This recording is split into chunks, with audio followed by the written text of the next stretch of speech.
你大二的时候在皮划艇大学生联赛上赢得了这件奖品，我说喜欢，你二话不说就送给我了，我超级开心，就拍了张照片留作纪念。但不是我送的，是你自己抢。原来你都记得呀？嗯。你说的话我也都记得。你离开伦敦的时候跟我说，让我在那边好好读书，完成学业后再回国。现在我回来了。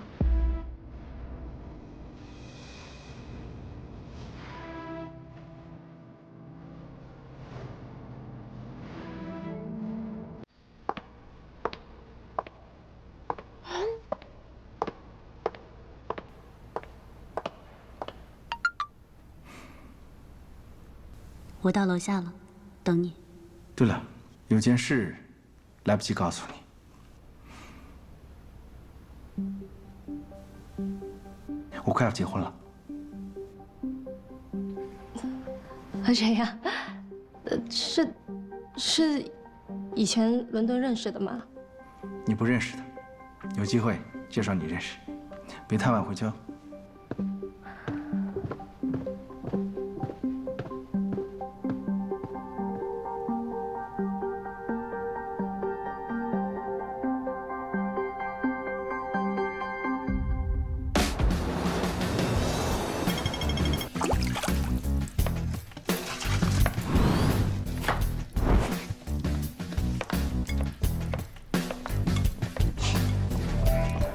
老师，不好意思，来晚了。哎呀，快吧。好。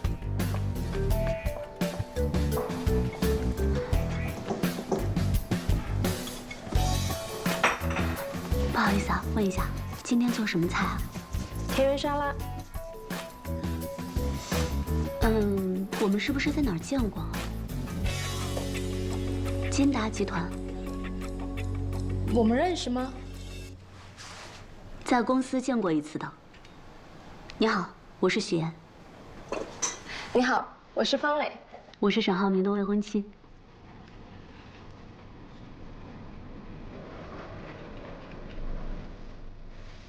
我是他学妹。以前在伦敦的时候，我们一起上学，而且我们家跟浩明哥家是世交。这么说的话，就是认识了很多年了。16岁。16岁就认识，所以是亲妹妹嘛。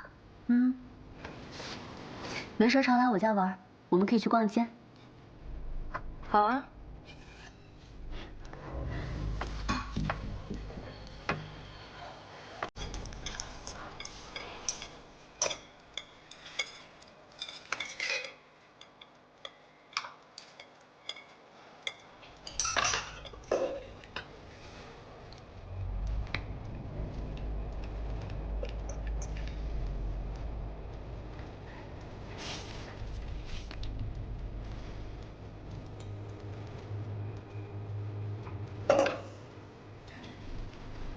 蕾蕾，你也太会做了吧！这个看着就很有食欲。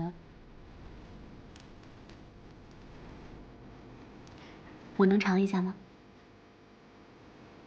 可以啊。谢谢。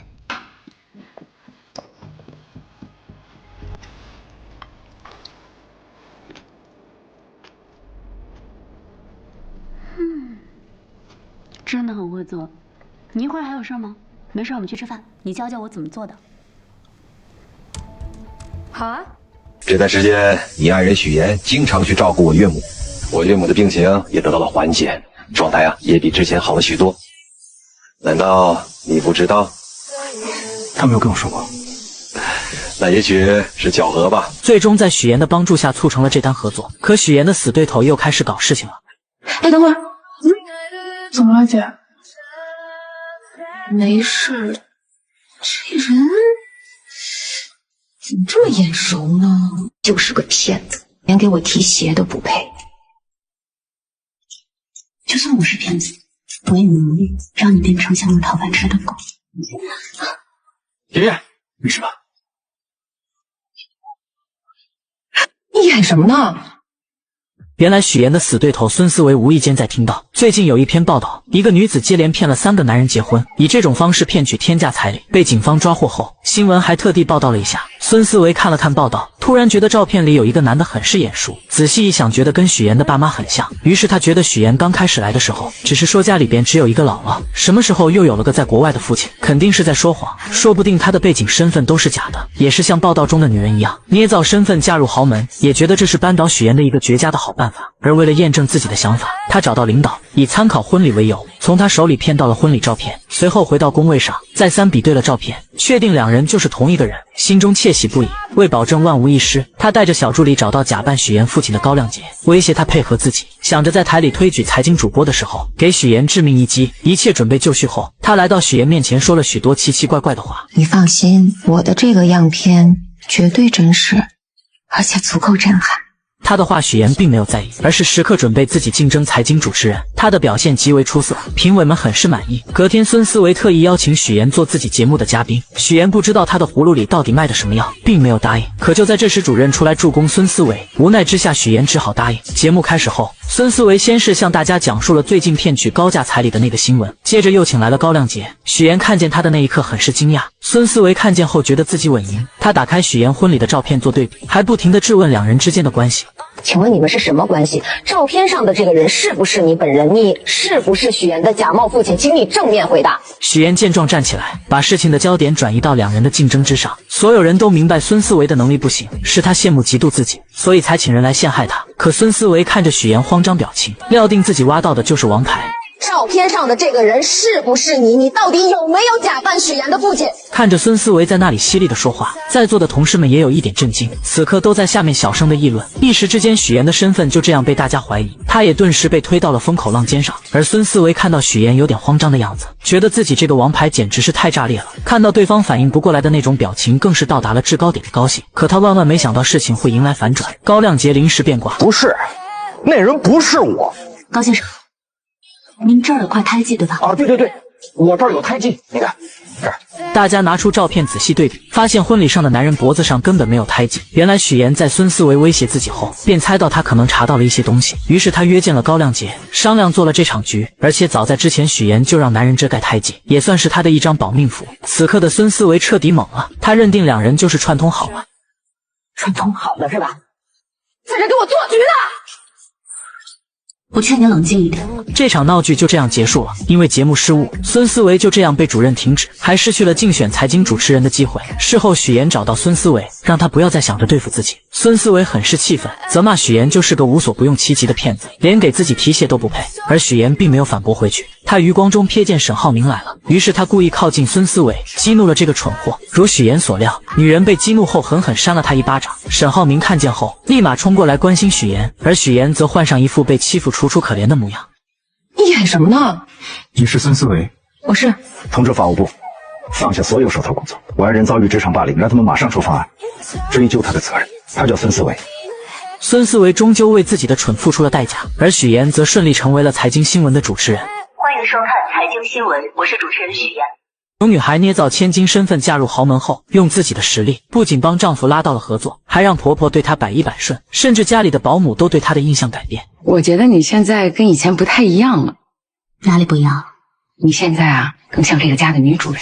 唯有家里的小弟弟对她意见颇大。原来自从许岩嫁给沈浩明后，大家都开始各自忙碌，从来没有人在乎弟弟浩辰的感受。为了引起大家的注意，浩辰不是在学校打架，就是各种闯祸。老师3天2头的给沈母打电话，沈母虽然是豪门太太，但也害怕老师的电话。同时他和沈父应酬很多，根本没有时间去处理这些事情。他见许岩很有耐心，便让他帮忙带浩辰。而他刚把许岩拉进家长群，就看到班主任在群里发浩辰跟同学发生冲突，还把人家给打伤了。许岩看了看正在逗狗的婆婆，只能硬着头皮去学校处理。处理完后，他本想着跟浩辰谈一谈，想知道他闯祸的原因，可浩辰并没有理会他，直接离开了。回到家后，许岩将学校的事情告诉了众人，婆婆嫌麻烦，决定将浩辰送去国外读书。这番话正好被回来的浩辰听见，他以为是许岩告状，才让妈妈起了送自己去国外的念头，因此把自己受到的所有冷落都怪在了许岩身上。你来了，先是让我哥喜欢上你，然后又讨好我爸妈，让他们都喜欢上你，结果没想到我不吃你这一套，然后你就想把我赶走，对不对？对。我告诉你，我是绝对不会出国的。这番话让许妍明白，小孩之前所做的那些事情，只不过想让家人的关注罢了。知道原因就会得到解决的办法。许妍表示，只要他保证不再发生今天这样的事情，自己有办法不让他出国。这又是什么招？隔天，浩辰去学习马术，往常都是哥哥来陪自己的，今天却是许妍来的，这让他内心无比失望。而为了吸引哥哥和爸妈的注意，他松了马蹬，故意摔到地上，造成骨折。这方法确实好用，爸爸妈妈和哥哥都陪在他身边，可也就见效一回。沈母请来护工后，就因为工作和沈父匆匆离开。沈浩明嘱咐了许妍后也离开了。看到自己又是一个人，男孩将气都撒到了护工身上。不要走，不要你不要就不要走，人呢？太不像话了，不是，许妍看见后，默默地将地上的东西捡了起来，并表示这4个星期都是他陪着，要是再不听话就收拾他。浩辰一听，立马来了鬼点子，他开始使唤许妍，一会要吃水果，一会要喝水，挑3拣4的，就是故意为难许妍。但许妍并没有惯着他。哥在的时候你就当乖小孩，你哥走了你就欺负我是吧？我是伤员，我是小孩，你欺负我，你看我哥怎么收拾你。两人独自相处下，浩辰不再排斥许妍，许妍也用自己的方式靠近这个孩子。通过自己的方式，许妍成功和浩辰成为了好朋友。晚上，沈浩明赶了过来，许妍将自己录的视频拿出来给他看，明显能看出来男孩是故意的。现在的许妍是最懂浩辰的，因为浩辰想要的也是自己当初最想要的。小时候为了让爸妈注意自己，他也曾用过这个招数，可只要姐姐一出现，爸妈所有的爱都会加注在他身上。一个幸运的童年可以治愈一生，但不幸的童年要用一生去治愈。两人并不知道，弟弟根本没有睡觉。自此后，许妍成为这个家里浩辰最喜欢的人。而许妍为了帮浩辰完成心愿，她把画本拿给公婆看。在浩辰的世界里，爸妈回到家永远拿着手机，而自己则躲在孤僻的角落里。所以浩辰想要的不是 iPad， 也不是手机，他想要的可能是你们最珍贵的东西，就是时间。知道这件事后，沈父沈母也意识到他们的错误，于是他们都抽出时间陪伴浩辰，而就只是陪着看看电视。浩辰都是无比开心。沈浩明将这一切都看在眼里，为此特意送了许妍一辆红色的跑车。那么沈浩明到底有什么秘密瞒着许妍？他知道许妍的身世，又为什么要和许妍结婚？而许妍每帮他一次，都会拿出一样东西当做奖励。但不管沈浩明到底爱不爱许妍，这个家已经离不开许妍了。不管是沈浩明还是弟弟，就连婆婆也是一样。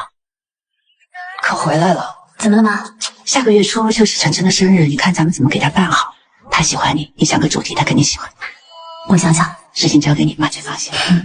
如果你还不配合我，我真的不能保证接下来会说什么。乔燕来了，贪图富贵，利欲熏心，为了嫁入豪门，连做人的底线都不要了。我现在就去找沈家，跟他们说清楚。自从许妍当上财经新闻的主持人后，全家人都围在电视剧前看她。婆婆为此还特意挑选了一套珠宝送给她。此刻的许妍第一次感受到了久违的幸福。可就在她以为这种幸福会一直持续下去的时候，突然出现了一个不速之客。楼下大厅有一个姓周的先生找你。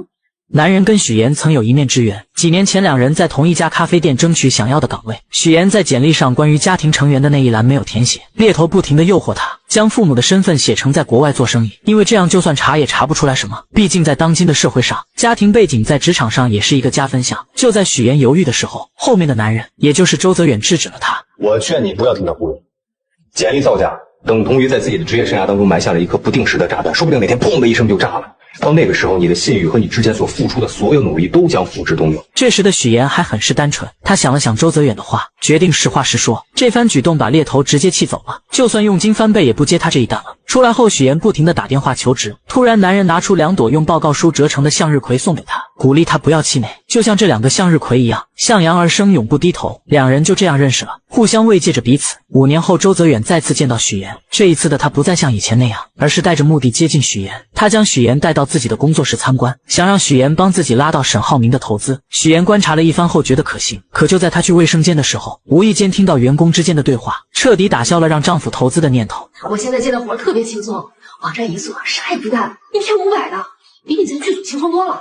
哎，要不你也过来吧？这不点人就是一家皮包公司。为了验证这番说法，许妍来到大厅试探，让员工展示一下公司的项目。怎料男人听完后脸色大变，慌乱地找着各种理由不打开电脑。身后的客户也装模作样，实际上电话线根本没有接通。再翻了翻桌子上的文件，全部都是空白的。许妍瞬间明白周泽远搞皮包公司骗钱，于是再次见到他，果断拒绝了他的要求。怎料周泽远早已做好了万全的准备，他以许妍的真实身份作为要挟。有一个道理你一定明白，那就是有些事情无论你再怎么努力，它都改变不了。就像我们这种赤身裸体的人，必须要给自己加上一件高贵的衣服。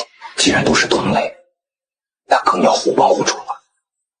面对周泽远的要挟，许妍真是累极了。回到家后，听见婆婆叫她，只能强颜欢笑的应对。明天婆婆的闺蜜马阿姨要带一个人来家里做客，不知道该做什么。许妍立马给出了意见，可她怎么也没有想到马阿姨带的人竟是周泽远。在喝茶的时候，周泽远不停忽悠两人，许妍只能眼睁睁看着他胡说八道。她不敢帮周泽远，更不敢揭穿他的真面目。实在听不下去的她借口接水离开了。可没想到周泽远竟追了过来，他彻底撕破脸皮，逼迫许妍让沈浩明投资。让你老公投资的事儿，我是跟你聊呢，还是跟你婆婆聊？你的商业计划书和你的财务报表，无论是我婆婆还是我先生看，都会发现漏洞。不要再想注资的事情了。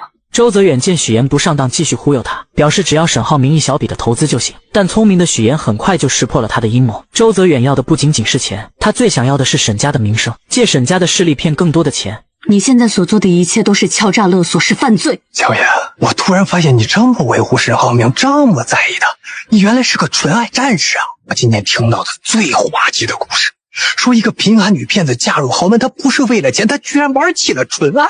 你说这是不是比天方夜谭更？许妍直接泼了他一身水。本以为周泽远会收敛，怎料他直接找到沈浩明这里，当着许妍的面在雷区不停的试探。此刻的许妍害怕他说出真相，更怕沈浩明被自己连累。许妍没跟您说吗？是她约我过来的。我事情太多了，忘记跟你说了。没事。你为什么要骗我？说到骗这个字，你根本没资格，没有力气。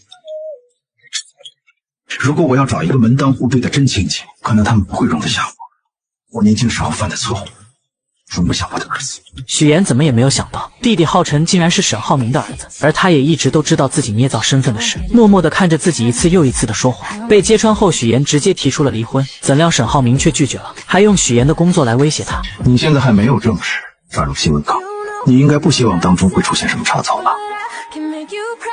不久前，在许妍的照顾下，浩辰越来越跟他亲近，甚至两人都成为了朋友。而许妍不只是遇到了周泽远这个危机，她还要防着姐姐乔琳乱说话。原来几天前，沈浩明突然说要请表姐吃饭，许妍本想着以姐姐工作忙为由拒绝，可沈浩明却坚持要请，无奈之下，她只能带着乔琳来吃饭。但进去之前，她万分叮嘱乔琳一定要少说话，因为她知道这个姐姐最擅长的就是口无遮拦，担心她说的越多就越难圆过去。果不其然，乔琳说了许多许妍过去的事，包括她在学校是校花的事。本想着帮妹妹说说话，可说的越多，破绽也就越多。脾气真好，我是他初恋，你知道吗？真的，那不是那会儿啊，你就别说谈恋爱了，只要是个男的，他都不带看一眼的。也就是我们那儿没女校，不然他早转去那儿上学去了。读书的时候你们是在一起的吗？我记得爷爷跟我说过，您老家在山西晋城。乔琳慌乱地看了看许妍，赶忙解释自己高中的时候复读了2年，复习班正好转到了许妍上的高中，这才把这些话都圆了过去。此时的沈浩明玩味地看了看许妍，然后让乔琳多说一说许妍以前的事情。乔琳很是嘴快地说了句没问题，但当她看到妹妹那能杀死人的眼神，立马就闭上了嘴，然后跟沈浩明说自己很忙，不能经常出来吃饭，而他为了弥补刚才的过失，跟沈浩明说了许多许妍的好话。妍妍她不太对别人动心的，但是她一旦动了心，就是一辈子的事，你得珍惜，你知道吗？这些话沈浩明并没有放在心上，因为狼来了的故事只要发生一次，他就会充满戒心。在他眼里，许妍嫁给他是为了地位和财富，什么所谓的真情，身为豪门少爷的他根本不信。可许妍却正好相反，他是因为爱沈浩明才选择说谎捏造身份，两人的立场不同，导致许妍得知真相后伤心提出离婚。吃完饭后，乔琳不停地看着许妍。来之前，乔琳咨询过律师，以许妍现在这种情况，即使以后身份暴露了，沈浩明只要是真心爱她的话，也是不用负任何法律责任的。许妍听完后心里边有些高兴，没想到乔琳也会考虑自己。两人就这样漫无目的的走在大街上，突然许妍看到旁边坐在一起听歌的2个女孩，想起小时候放学她经常会盯着 MP3 看，但因为懂事从来都没有主动跟父母提过。乔琳发现后，直接将自己的送给了她，姐妹俩就这样一起听着歌回家了。现在长大了，虽然说姐姐有些没心没肺的，但还是想着自己。许妍就是这样一个纠结的人，她不想被原生家庭困住，但只要他们对她好一点，她都会释怀以前的痛苦。爸妈从小就宠爱姐姐不理她，可听到爸爸得病了，还是会留下一笔钱让她治病。密码设置的还是乔琳的生日，是因为爸妈从来没有给她过过生日，肯定不知道她的生日日期。姐姐来到荆州，表面上很烦她让她回去，但看到她住在拥挤的出租屋，立马就给她换了大房子，还准备了生活用品。甚至将房子租到了他喜欢的人隔壁。网上有些言论说许妍是恶女，这个观点我并不认同。我们许妍可是个心地善良的好宝宝。很快乔琳的工作也上了一个台阶，公司想要选择人去总部加入销售团队。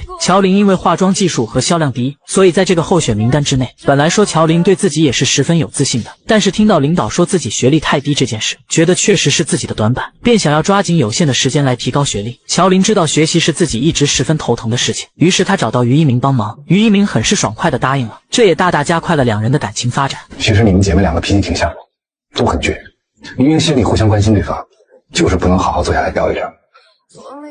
真希望你俩有一天能敞开心扉，不需要我一个说话的。我们把你养了这么多年，你不能把你现在的错误栽在父母的头上。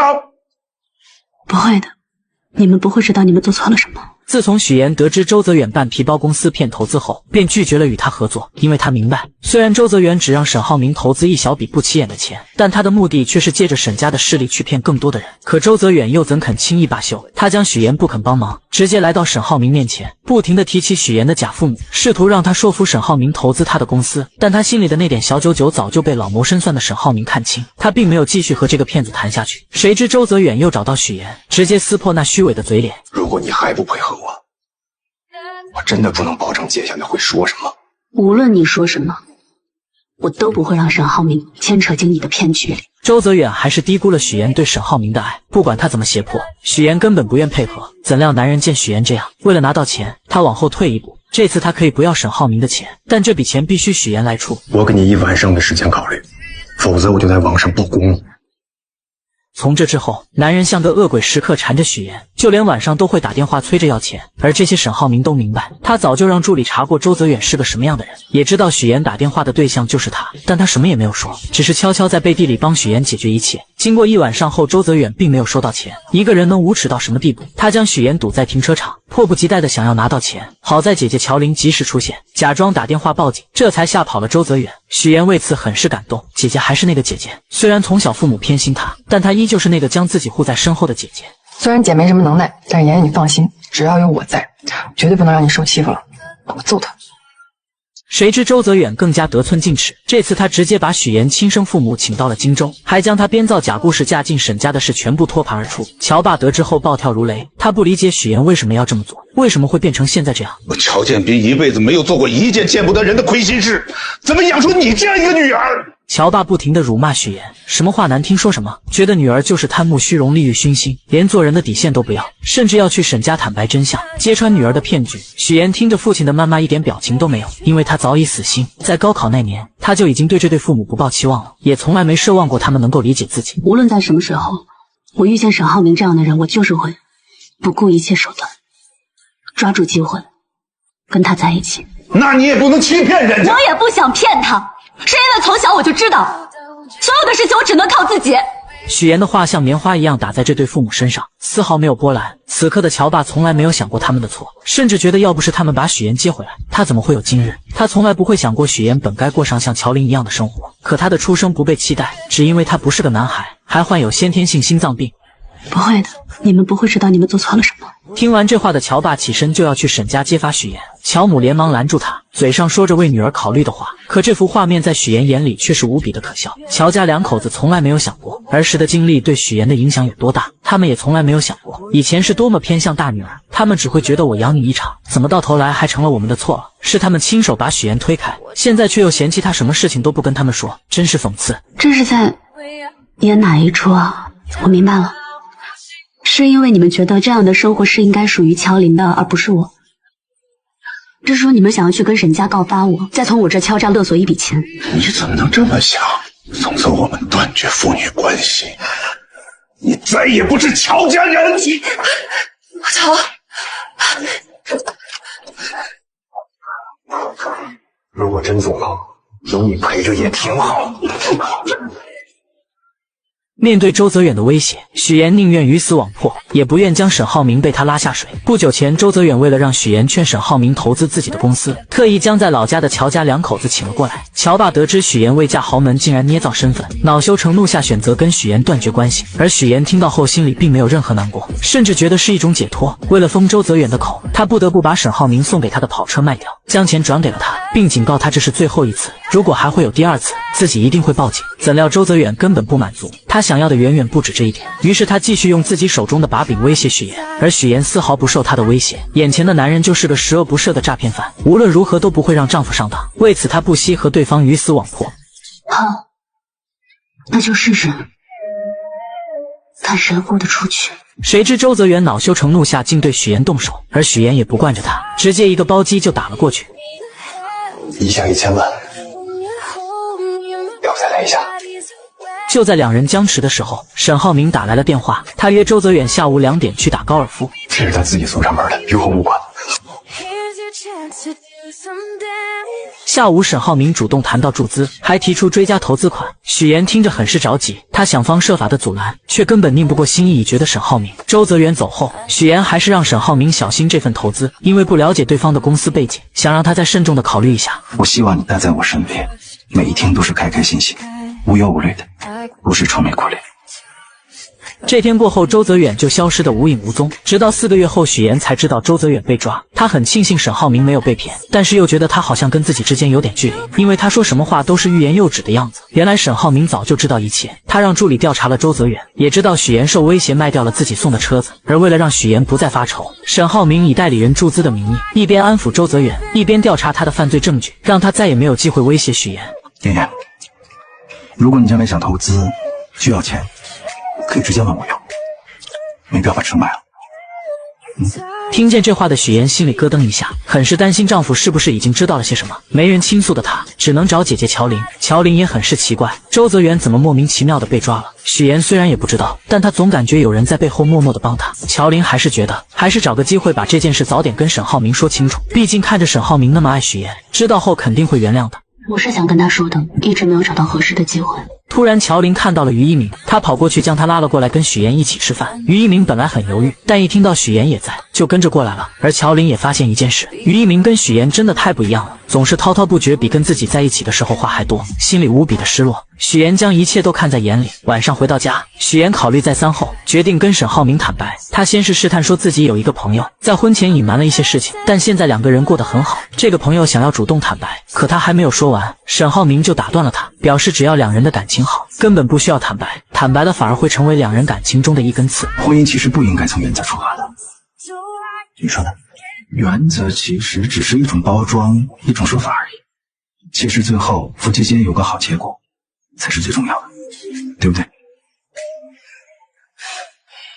许岩的第3个追求者终于出现了，男人名叫蒋亮，是商界有名的花花公子。许岩以不同寻常的装扮出现在酒会上，瞬间吸引到了他的目光。原来沈浩明虽然通过许岩跟黄总达成了合作，但现在沈父并不支持他，没有资金支持的沈浩明只能通过拉投资来做自己项目的后盾，这样才能顺利进入董事会。于是他盯上了远航基金，希望能够得到蒋家姐弟的支持。而这次即将举办的金达酒会，两人正好过来参加，所以他希望许岩能够做足功课，了解蒋云和蒋亮的全部资料，好能跟两人搭上线拉投资。许岩二话不说答应了下来。很快到了酒会那天，沈浩明先来到了酒会，他在黄总的调查下得知，蒋云和蒋亮两人是出了名的难合作。姐姐蒋云沉稳冷静，做事杀伐果断，脾气也是出了名的臭，被商圈的人称为投资界的黑玫瑰。弟弟蒋亮看似是个花花公子，实际心思缜密，对数字十分敏感，是远航基金的活账本，还有过目不忘的本领。黄总能做的也只有这些，接下来也只能靠沈浩明自己的能力了。同时他想借助远航基金的事被方磊得知，方磊为了证明自己比许岩强，也来到酒会，本想着找蒋云聊一聊，可蒋云丝毫看不上他，并没有过多理会。无奈之下，他只能去找蒋亮，以为这个花花公子很好攻略。他看见蒋亮因为喝酒难受，便主动调了一杯特制的解酒秘方，番茄汁，然后再加蜂蜜，这两加起来可以解酒。这一幕正巧被沈浩明看见，瞬间勾起了他的回忆。那时的他跟一个女孩也曾经喝过这样的解酒神药，而女孩正是他的初恋女友，也是方磊的姐姐。此时的方磊并没有注意到沈浩明的到来，他蹲下身细心地为蒋亮擦掉鞋子上的污渍。沈浩明明白他这么做是为了帮自己，但他很清楚蒋亮只会在吃喝玩乐的时候才会想起身边的女人，于是他直接上前劝说方磊，这么做只是多此一举。我没那么大野心，我只是想帮到我们的项目，哪怕让他多一点好感，做花瓶做陪衬我都没有关系的，你不用管我，我心甘情愿的。绿茶不愧是绿茶，她的故作柔弱也确实吸引到了沈浩明的怜爱。看他为了自己跟别人喝得酩酊大醉，还是端来了一杯热牛奶。而方磊也很是绿茶，他故意将姐姐的手链留了下来，为的就是让她想起姐姐。另一边的许妍却与他不同，他故意穿着记者专用的马甲来到酒会，不一样的装扮瞬间不仅吸引到了蒋云，还有他的弟弟蒋亮也眼前一亮。许妍表示自己是外采太晚了，没来得及换衣服。这个马甲很方便，可以装很多东西，又防风防水。户外作业嘛，最害怕天气阴晴不定，设备一旦受到影响，就会前功尽弃。许妍的这副样子让蒋云想起了他以前的样子，看到对方很随和，便主动提出让他穿自己的礼服。小沈总真的很好福气，娶到你这么漂亮的妻子，工作能力又强，晚上还能陪着丈夫应酬，真的是贤内助。许妍听完后表示自己虽然嫁了一个好家庭，但更多的不想当一个贤内助，更想能够帮助丈夫。但蒋云早已识破了她的伪装，她开门见山地指出，许妍穿工作服现身，就是为了模仿自己以前当记者时候的装扮，用这种方式来博得她的好感。被戳破心思的许妍很是尴尬，但下一秒蒋云却说她成功了，因为刚才在她身上看到了曾经的自己。随后许妍拿出收集的蒋云以前采访的照片作为礼物送给她，这不禁让蒋云对她的好感加剧，她很喜欢这份礼物。出来后许妍借撩头发，对着沈浩明比了一个 OK 的手势，她瞬间明白成功了，于是她走过去，还主动帮许妍争取到了蒋云的专访。边走边聊吧，走吧。沈母端起茶杯微微一笑，因为她不相信许妍真是出身名门，于是她开始了自己第一轮测试。这所大学我去年去参观调研过，校内食堂很糟糕，都是白人餐。校外 Marshall Street 都是有家中餐馆，北京烤鸭非常地道。你们去吃过吗？此话一出，许妍丝毫不紧张，因为她早已做好准备。为了迎接这场见面，她还不惜带着两人出国实地考察，而效果也是极好。女人应付自如，直接说出了那家饭馆的名称，还指出了沈母话中的试探。那家是川菜馆，没有北京烤鸭的，招牌菜呢是麻婆豆腐。可尽管如此，沈母还是不敢随意相信，因为这些信息随便查一下就能得到。接着他询问许妍父亲的工作，质问为什么自己上次去学校的时候没有看到他这个所谓的教授，而且在网上也查不到他的信息。许妍父亲一时间不知道该怎么回答，赶忙看向许妍。一旁的许妍丝毫不慌的答复，父亲平时是不授课的，只是担任校内研究所的研究员，所以可能国内的百度上确实查不到。说着又拿出自己假造的简历，更是拿出提前准备的许多著作，而书上的签名也是许妍提前找原作者签名，让假父亲练了许多遍。而这个原作者的女儿是他的大学同学，人家也正好在这个大学的研究所工作，这个名字也是顶用了人家的身份。他之所以这么做，是因为他和沈浩明恋爱后，第一次来到沈家就被沈母的朋友来了个下马威。我们家布丁啊，就是个傻狗，除了长得好看，啥也不是。还行啊，挺聪明的哈。来，就连沈家的下人也对他冷眼相待，因为他看起来就不像有钱人家的小姐。你跟在这里面进进出出的夫人小姐们不太一样。哪里不一样？你的头发有点干枯毛躁。沈母觉得儿子配对的应该是豪门千金，而不是这样的小门小户的女孩，便对许妍百般挑剔，甚至将她当成下人使唤。我在会所点了几个菜，一会儿做好之后你去取，一会儿啊把餐取回来之后就交给阿姨。你先回去吧，我会告诉浩明的。离开前，沈母特意约许妍周六见。很快两人第二次见面，许妍为了这次见面精心准备，她听从了保姆的话，还给自己的头发做了高级回礼。可沈母却不是一个人来的，为了让许妍知难而退，她叫来了许多女孩。这些女孩不仅年轻漂亮，还各个家族背景强大，不是金融投行就是国际精英律师，这些人都能在各个方向帮助沈浩明。等所有人走后，沈母也开门见山地说出了自己看法。从上次开始，沈母一直都在观察许妍，便认定她的家庭一点不好。许小姐，你的问题就是太会隐忍。刚才这几个女孩子身上都有一种看淡一切的松弛感。沈母就是要逼走许妍，因为她的儿子就要听从她的安排，迎娶能帮助他们沈家的人。本以为她的举动能逼走许妍，却没想到许妍为了嫁入豪门，竟开始捏造自己的人生。 Syracuse University 是我父母在国外任职的学校。这也就有了刚开始许妍雇人假扮父母的事，而这不是他第一次说谎。许妍的出生并不被父母期待，他刚出生就患上了先天性心脏病，父亲不想要他，是外婆将他救下，但他渴望一个美好的家庭，便在作文里虚构了一个幸福美满的家庭。后来他还将自己的姓改成了和外婆的一样。18岁的我改了名字，从乔妍成为许妍，跟姥姥姓。我想做的只有一件事，让姥姥过上好日子。因餐桌上的一个小举动，女人便察觉到未来儿媳在说谎。他们是你的亲生父母吗？感觉你跟父母之间不太熟，作为母亲连自己的女儿不吃鸡蛋都不知道呢。虽然许妍对于父母的回答天衣无缝，但沈母一直都对她的身份抱有怀疑的心态。于是在饭桌上，她一直都在观察许妍一家，试图在他们身上看出一些破绽。很快她发现许妍的母亲不停地给许妍加鸡蛋吃，可许妍却纹丝不动，很明显是不能吃鸡蛋的。有的事情真的假不了，假的也真不了。我要听实话。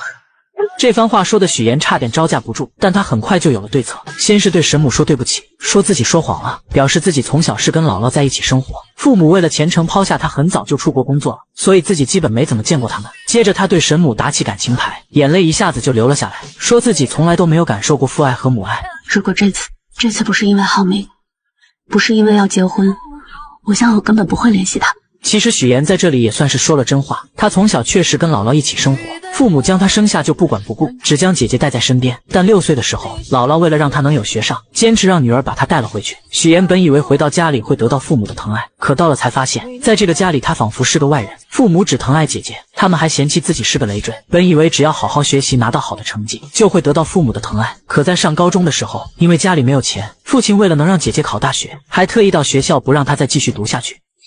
你凭什么不让我参加高考？我正在跟你的老师谈话。你凭什么不让我参加高考？凭我是你爸，凭我是一家之主。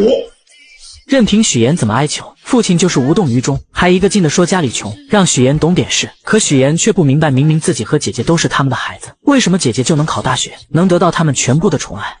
为什么你们从小到大对我这么偏心啊？为什么好的都要给乔林？我难道不是你们亲生的吗？我究竟是什么坏孩子？我究竟做错了什么吗？怎料父亲听完后，非但没有感到愧疚，反而觉得许妍不孝顺，恼羞成怒下直接打了他一巴掌。这一巴掌彻底将许妍的幻想破灭，他不再期待父母的爱。好在家里还有姥姥陪着他，他哭着跑回家，不停地拍着门呼喊着姥姥。来了。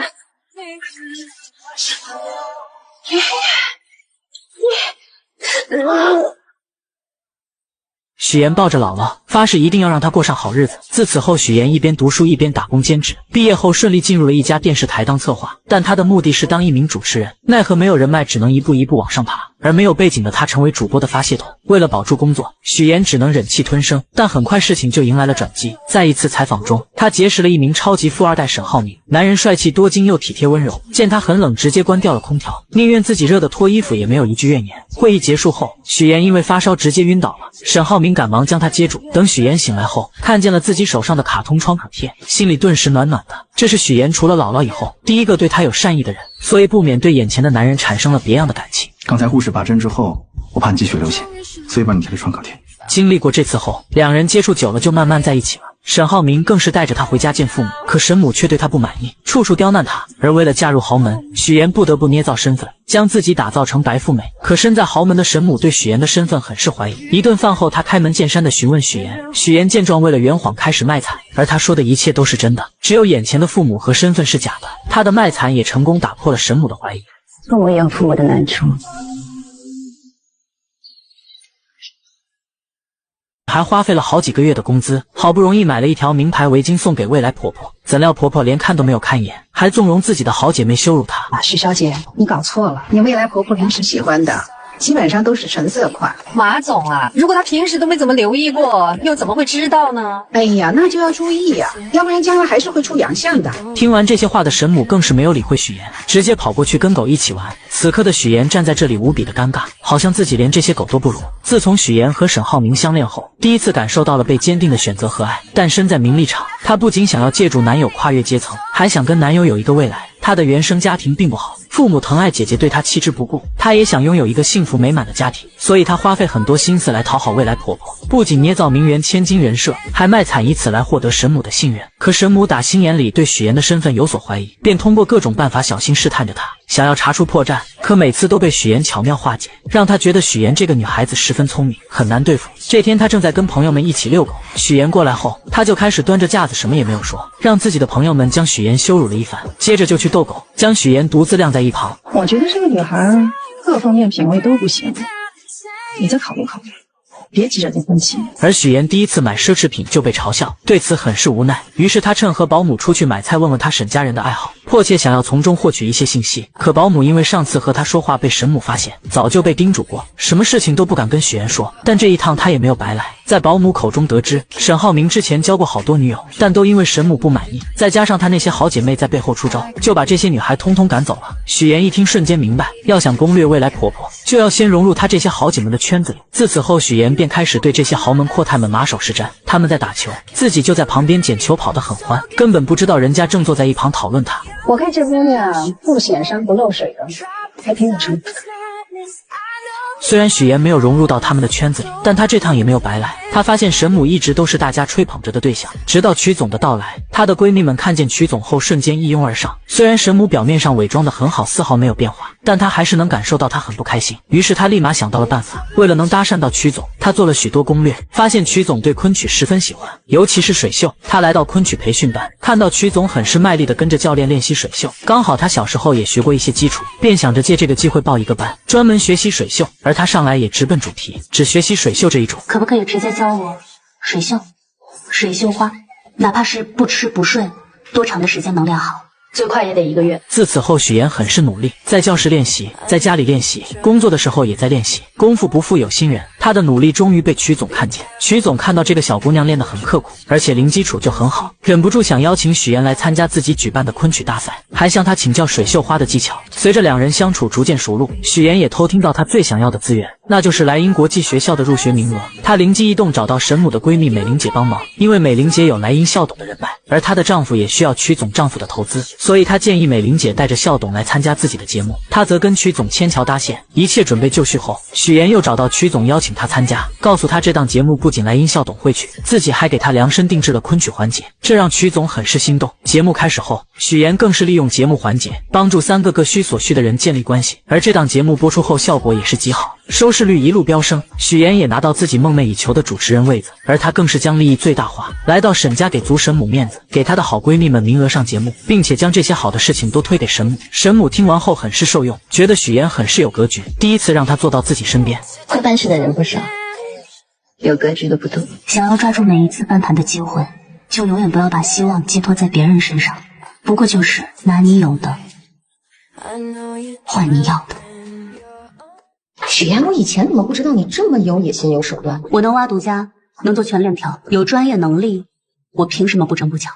我从来不觉得有野心有手段是句坏话，就当你在夸我了。原来许妍通过策划的家宴节目，收视率一路飙升，不仅得到了梦寐以求的主持人位子，还不用看电台一姐的脸色。可对方却很不服气，认定许妍就是靠富二代男友才有的今天，甚至以前辈的身份提前来抢许妍的化妆时间。许妍不想为难化妆师，便让她先化妆，可孙思维却不依不饶，嘲讽许妍就录了一次节目，就以为能和自己平起平坐了。许妍听完后并没有生气，而是拿出自己的成绩，表示不仅仅是这个节目，还有其他节目邀请她，而且自己的节目播的时候平均收视率是4，孙思维的却是1，谁有实力这不是很明显？孙思维听完后瞬间破防，嘲讽许妍要不是绑上了个富二代男友，怎么可能会有这样的收视率？还造谣许妍的策划案是不是都是男朋友买的？但许妍丝毫没有生气，而是微笑着对了回去，气得孙思维直接摔了化妆刷。可他明明记得许妍刚来公司的时候，家里只有一个姥姥，什么时候有一对父母在国外，还成了高知家庭。小助理觉得许妍有没有可能是富家千金隐瞒身份，勤工俭学体验生活，毕竟她要嫁的还是建筑业的太子爷，身份肯定是经过调查的。但即使这样，孙思维还是对许妍的身世抱有怀疑。另一边沈浩明来接许妍，许妍很是高兴，还让他帮自己选一下下一次节目的菜系。而沈浩明为了庆祝他成为主持人，特意挑选了一串珍珠项链给他戴上，但许妍却表示自己最想做的就是新闻主持。沈浩明听完后鼓励他，既然想要就努力去做。可许妍深知自己跟男友的出身不同，她根本不会体会到自己一路的艰辛。新闻主播竞争是很激烈的，更别说我这种从来没有播过新闻的人。南少家来了。对于别人或许很难，但对于你，我一直对你很有信心。我总觉得你可以把不可能化为可能。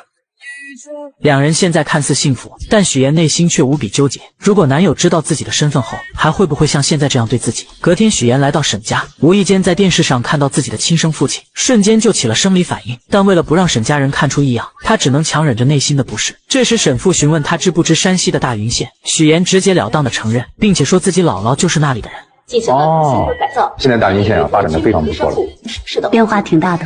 另一边，乔家父母在县城里开着一家理发店，在他们眼里，许妍在比乔琳优秀，依旧偏心乔琳。我记得小的那个去上班了，你说有什么用？平时连个电话也没有，就逢年过节啊发一条信息，还是我们家琳琳好，安安心心的待在父母身边，那才是我们的小棉袄。与此同时，乔琳在上班的时候被骚扰，她忍无可忍，直接回击了过去，没想到反被对方倒打一耙，被抓到了警察局。最后还是男友将她接了回去，可回去后非但没有得到安慰，反而被男友父母一个劲的指责，觉得这件事闹到警局很是丢人，认为他就是个惹事精配不上自己的儿子，根本不给乔琳说话的机会。而乔琳的男友也是个窝囊的，两人在商量婚事的时候，男友一切听父亲的，将婚礼的花费细节全部都报给他，就连收的礼金不跟自己商量，都要悉数交给父母，甚至面对母亲对乔琳的诋毁也一句话也不说。此刻的乔琳再也忍不了，终于说出了自己想要说的话。阿姨，你有什么话就直说吧，你别在这儿阴阳怪气的行吗？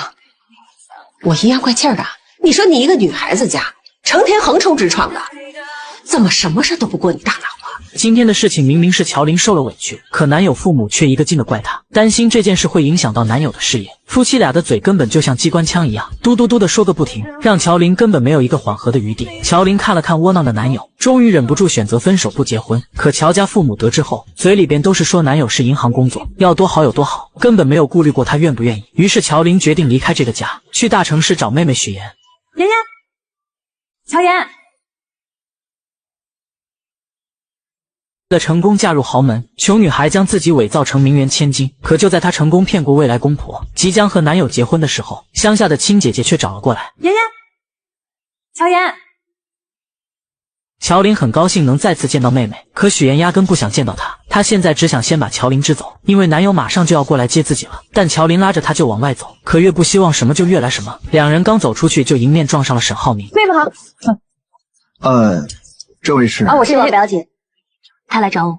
乔琳没想到妹妹竟然告诉男友自己是她的表姐，但她并没有当面拆穿。随后许妍将沈浩明支走后，带着乔琳来到酒店。乔琳再也忍不住质问许妍，为什么不跟男友说自己是她的亲姐姐？我和姥姥落在一个户口本上，我姓许，不姓乔，所以从一开始你就应该知道，我的亲人只有姥姥。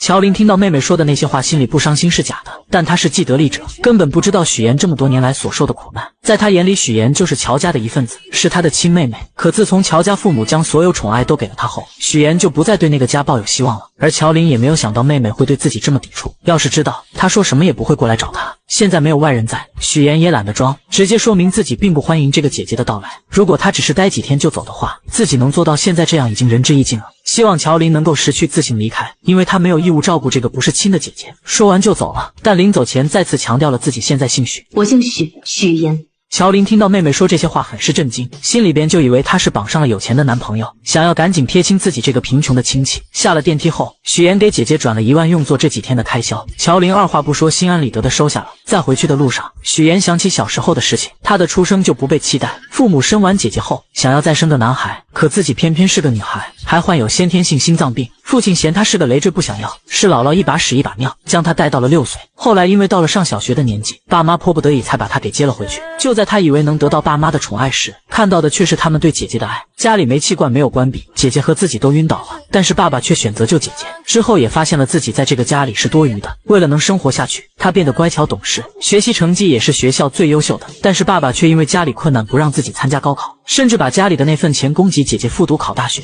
许妍真的忍不住了，觉得爸爸根本就不爱自己。我究竟做错了什么吗？我不明白，我不明白为什么你们要一次一次的证明你们有多么不爱我？为什么？我为什么要成为你们的女儿？小时候的许妍根本就不明白自己到底做错了什么，为什么所有人都不爱自己，自己只有姥姥。爸爸的那一巴掌打在她的脸上，许妍觉得自己真的是被亲人抛弃的人。她跑着回家找姥姥。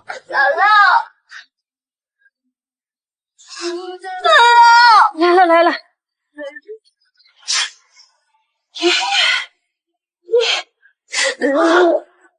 其实姥姥也知道自己这个孙女受了很多的苦，就这样奶孙两个人相依为命过了很多年，直到渐渐长大，许妍还是不想回到那个令人痛苦的家里面。突然一通电话将许妍的回忆拉回了现实，原来是沈浩明邀请她来看自己培养的花。许妍听着沈浩明说，面前的这朵花因为一生只开一朵，所以说需要前期不断的经历挫折和打磨才能够绽放出更美的花，这让她觉得沈浩明就像自己要拼命绽放的花一样，自己无论付出怎样的代价，只要能跟他永远的在一起，一切都是值得的。可现实真跟他想的一样吗？这个绝对是他生命的绝唱。乔妍，你不是叫许妍吗？他们是谁呀？你说，你到底还有多少秘密？说了多少谎话？我们对你真心真意，你却把我们一家人骗得团团转，怎么心机这么重？你这是诈骗！许妍的假身份被揭穿，大家纷纷离她而去。你怎么了？魂不守舍的。好在这些只是许妍的幻想，原来许妍和两家父母刚试完礼服回来，就看到亲生父母找了过来。此刻的她想要逃离这里，脑子里幻想到了自己被揭穿身份的下场，这才发生了开头的那一幕。但就在乔家二老要发现许妍的时候，沈浩明突然说公司有事，将父母支走了。等沈家一行人走后，许妍将父母拦了下来。刚才那个招手的是金达集团的沈总吧？二位是？我们是他爸妈，我们是婚庆公司的。恭喜恭喜啊！刚才那几位就是你们未来的亲家和女婿。两口子听完后不敢置信，女儿竟然要嫁给金达集团的太子爷。许妍对两人已经不抱希望，她直截了当说自己马上就要结婚了，但不打算邀请他们参加。乔母气急之下怒骂姐妹俩，一个要悔婚，一个要结婚，都不跟他们商量，是当他们做父母的不存在吗？乔爸更是指责许妍现在要嫁给有钱人了，就瞧不起亲生父母了吗？可许妍根本不想理会他们，只是说她和姥姥在一个户口本上，只有姥姥才是自己的亲人。乔爸从来没有考虑过到底因为什么女儿会变成现在这样，只是一味的站在道德的最高点上指责许妍，最后更是表示自己就当没有她这个女儿。许妍对此早已麻木，姐姐悔婚跑出来，他们就能包容专门来一趟接她回去，看她住在群租房就心疼的让她回去，担心她没学历没背景没人脉，在大城市里活不下去，甚至支持她回去考公务员。可他们从来没有想过独自在大城市打拼的许妍来了后也只是一味的指责，没有关心她一个人是怎么过来的。你妹妹有男朋友了，你们知道？没给我提，他连要结婚了都不打算请我们。结婚？得知妹妹即将结婚，乔林又找了过来，无意间碰见了假扮许妍父母的两人，这才得知妹妹竟然伪造自己的身份。见姐姐既然已经知道，许妍也不再隐瞒，她表示自己很爱沈浩明，如果不伪造富家女的身份，沈家父母就会逼他们分手，她不得已才会这么做，也希望姐姐不要来搞破坏。我不知道该怎么劝你，但我也不想你在错的道路上越走越远，我不会再来找你。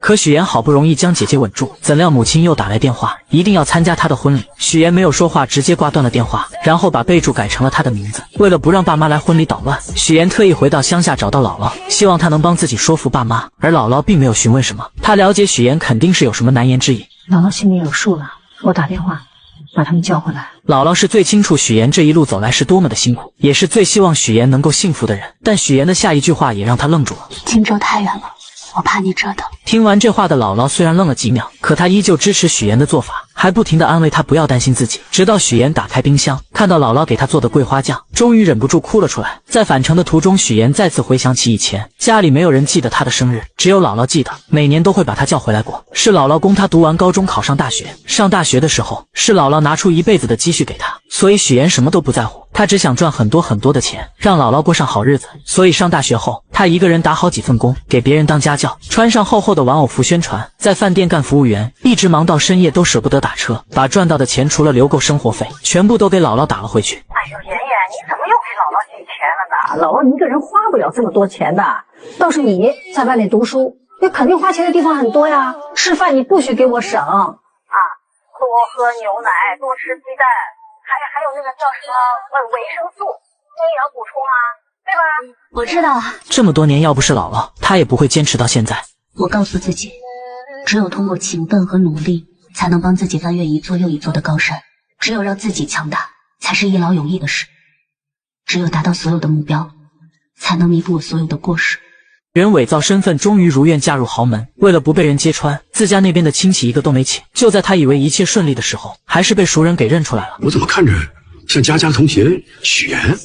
我是有点像啊。许妍看到熟人后，整个人都惊呆了，因为假扮他父母的人冒充的就是同学父母的名字。当初自己就是借用同学的关系骗到了人家的签名。为了不被看穿，她连忙找理由要将两人支走，可没想到丈夫一家人已经过来了。这两位是？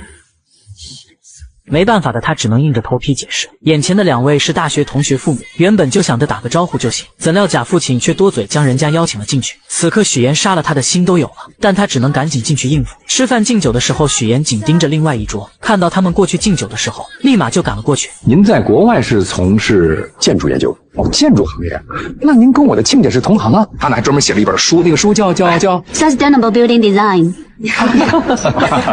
我爸爸主攻的是可持续建筑课题。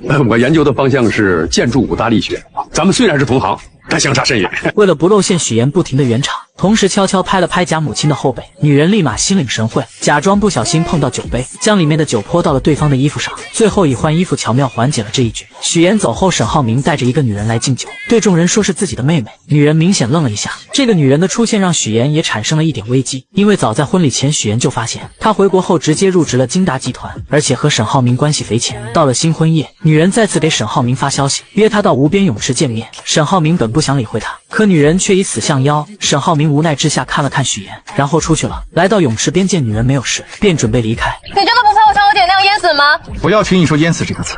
今天是我的婚礼，你这样闹有意思吗？两人在这里谈话，殊不知一切都被许妍看在眼里。沈浩明，我爱你。我已经结婚了，请你自重。你是说那个女人吧？你别以为她是什么纯情小白兔，她一见面就跟我装亲热装姐妹，不就是想知道我们什么关系吗？许妍就这样默默看着女人对沈浩明表白，脸色很是平静。隔天，沈浩明和许妍准备去度蜜月，白莲花又出来恶心许妍，说以前沈浩明带着她去过好多地方，吃过好多餐厅。许妍丝毫不示弱，直接反击回去。你浩明哥还带你去过哪些地方？麻烦你都整理好发给我。喝了酒就别进泳池，容易被淹死。女人这才反应过来，昨晚她所做的事都在许妍的掌控中。其实两人之前就有过一次交锋，之前许妍为了尽快融入到豪门生活，特意给自己报了一门烹饪课，却没想到会在这里遇到爱慕沈浩明的方磊。许妍大大方方地向对方介绍自己，我是沈浩明的未婚妻。方磊一听脸色立马就变了，但他也不甘示弱，他声称自己是沈浩明的学妹，两人曾在伦敦一起上学，而且他们两家还是世交，想用这些话让许妍知难而退。怎料许妍丝毫不退缩，16岁就认识，所以是亲妹妹嘛。不仅如此，许妍还主动跟他请教厨艺，结束后以感谢为名请他吃了顿饭。但方磊不会放过每一个可以刺激许妍的机会。在饭桌上，方磊表示他一回国，浩明哥就将自己安排进了他的项目里，还对他照顾有加。那你把工作做好，就不会麻烦他了，对不对？谁知方磊见许妍丝毫不在意这些，便主动提出做他的伴娘。许妍直接答应了，这才有了婚礼上，方磊将自己当成女主人般。当许妍不在的时候，就跟沈浩明出双入对的敬酒。可沈浩明根本不喜欢她，只将她当成亲妹妹，而他的这些小心思也都被许妍看在眼里，并没有将她放在心上。许小姐，请问卫生间怎么走啊？万万没想到，许妍结完婚后要对付的不是婆婆，而是以前那些认识她的人。既然都是同类，那更要互帮互助吧。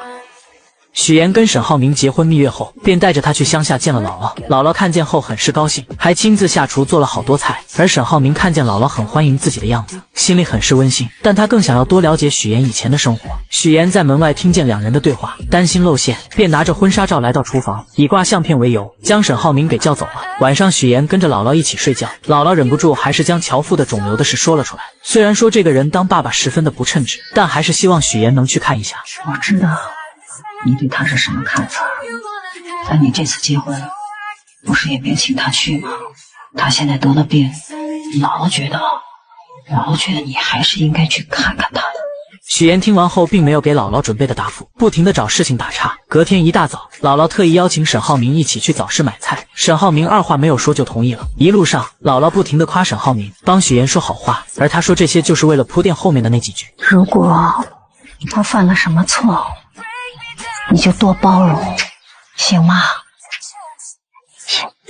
姥姥认为许岩嫁进沈家肯定使用了不正当手段，所以才这么跟沈浩明说。殊不知沈浩明早已知道一切。离开前，许岩还是心软了，悄悄地给父亲了一些钱治病。回到荆州后，沈浩明给了许岩一个惊喜，送给他一座4合院，用于他工作和邀请豪姐们。许岩听完后都惊呆了，这样的人他怎么能不心动呢？而沈浩明看着许岩一言不发的样子，表示她是自己的妻子，自己会协助他完成任何的愿望。进去后，沈浩明看到上个业主给孩子量身高留下的痕迹，回忆起小时候的事情。可许岩却回想到了小时候一家人都忽略了自己，从来都是给姐姐量身高的场面。沈浩明见他失落的表情，便向许岩索要口红量身高。许岩那一刻心里便很感动，更是有很多的触动小时候没有完成的那些心愿，丈夫帮自己已经完成了。两个人深深地看着彼此，本以为日子会这么幸福下去，可许岩的对头却揪着他不放，将假扮他父亲的人找了出来，在节目上揭露了他捏造身份的事。这一次的许岩又该怎么应对呢？您和许岩认识？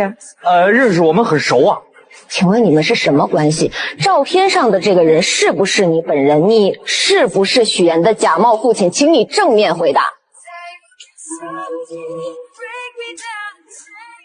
还每天下班准时来专柜蹭妆。就在他化完妆要走的时候，导购实在忍不住拦住了他。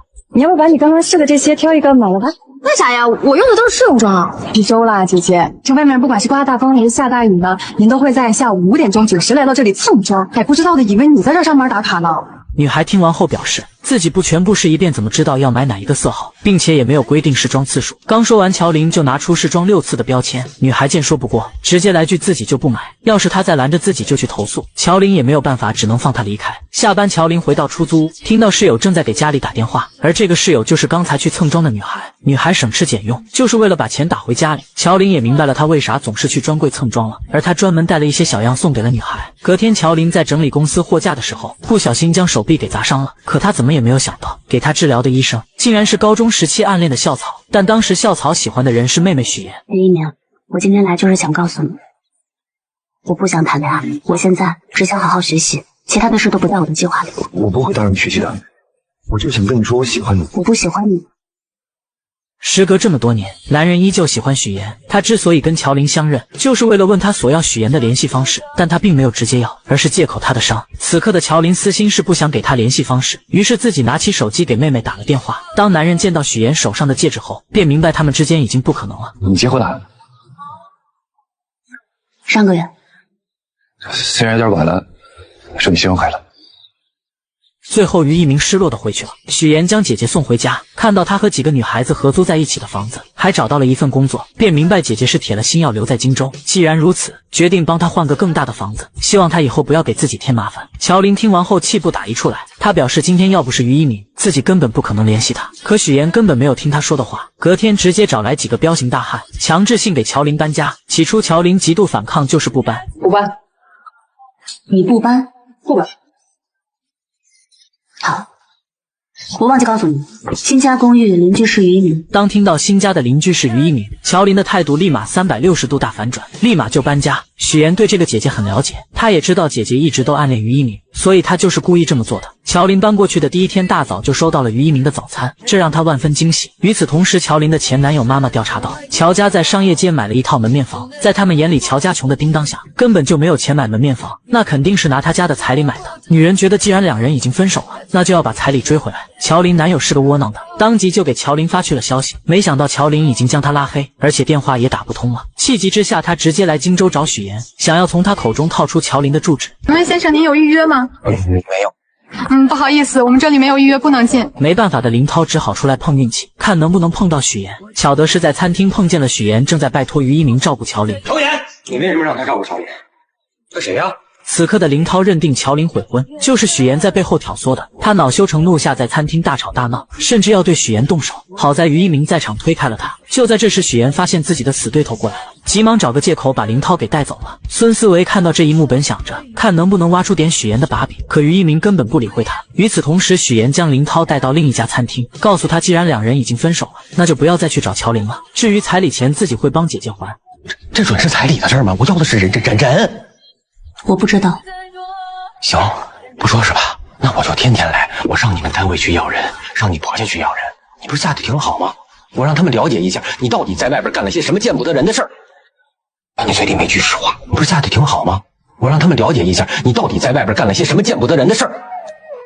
随便你，面对林涛的威胁，许妍丝毫没有放在心上，直接离开去找姐姐乔琳，将这件事告诉了她。乔琳觉得这家人是真的很奇葩，既然他想见自己说清楚，那就见面打死他。许妍见姐姐只知道使用武力，劝说她不要这样做，既然跟林涛分手了，那就跟过去一刀两断。昨晚他跟林涛聊过了，他在乎的是乔琳对自己的感情是否忠诚，但他的父母在乎的无非就是钱，只要把钱给出去了，就算林涛想来荆州闹，他父母也不会同意的。谁知乔琳听完这些后依旧要自己解决，可许妍等不了，等到你筹好钱的时候，他就会把这件事情闹得人尽皆知了。到那个时候，我的单位、沈家，所有人都会知道。我还以为你是在为我着想呢，原来是怕自己谎言被拆穿了。就在两人讨论这件事的时候，殊不知沈浩明也知道了，他默默地帮许妍处理，让助理调查林涛的工作情况和人际关系。不出半天，林涛父母的银行卡就收到了一笔钱，如许妍所料，钱一到账，他们就打电话让儿子回来。可林涛就是不听，非要见到乔琳了解事情真相才肯回去。但通过沈浩明的发力，隔天银行就把林涛给叫回去了，还以他优秀为由，要给他增加工作任务。领导的这波夸奖让林涛有些丈二和尚摸不着头脑，同时意外的还有许妍。以林涛的性格，我原以为他会不依不饶，没想到这个人突然就消失了。不久后，许妍无意间发现沈浩明为了向父亲证明自己的实力，正在急于促成一项合作，可合作方十分瞧不起他这个太子爷，迟迟不肯跟他合作。许妍看到沈浩明闷闷不乐的样子，心里很不是滋味。晚上，他就把沈浩明带到泳池边，给他的秘密基地添了一盏灯，不停地开解他，希望他可以将自己的坏情绪和心烦的事情都说出来。经过许妍的开解，沈浩明这才露出了笑容。于是为了能够帮到丈夫，隔天许妍就约婆婆的闺蜜美玲姐打听合作方黄总的情况。从美玲姐口中得知，这个黄总很疼老婆，可几年前老婆得了重病离世，之后就一直都没有再娶，还将对妻子的亏欠弥补到了岳母身上。这些年一直都尽心尽力地照顾着岳母，可岳母的性子很倔，非要住到养老院。听完这些讯息后，许妍决定先从黄总的岳母这里下手。隔天，她来到养老院，捐助了好多东西，在院中的引荐下见到了黄总岳母，这才发现老太太已经患上了老年痴呆，整个人都神志不清。但许妍并没有放弃，她看到老太太搓了不少泥鳅，嘴里不停地说要留给女儿吃，这不禁让她想起小时候姥姥炸了很多素丸子让自己带去学校吃。许妍瞬间明白，她是用这种方式怀念女儿。回去后，许妍便给姥姥打视频学做素丸子，隔天带着丸子来到养老院，还给老太太讲了姥姥的故事。在许妍的陪伴下，老太太一天比一天开心，最后还将许妍当成了自己的女儿，两人在一起玩得不亦乐乎。许妍也将老太太当成了姥姥，觉得对姥姥很是亏欠，而这一切都被黄总看在眼里。没过多久，他就约见了沈浩明，夸奖他真是娶了一个贤内助。黄总，这是什么意思啊？不太明白。不是你让你爱人去照顾我岳母的吗？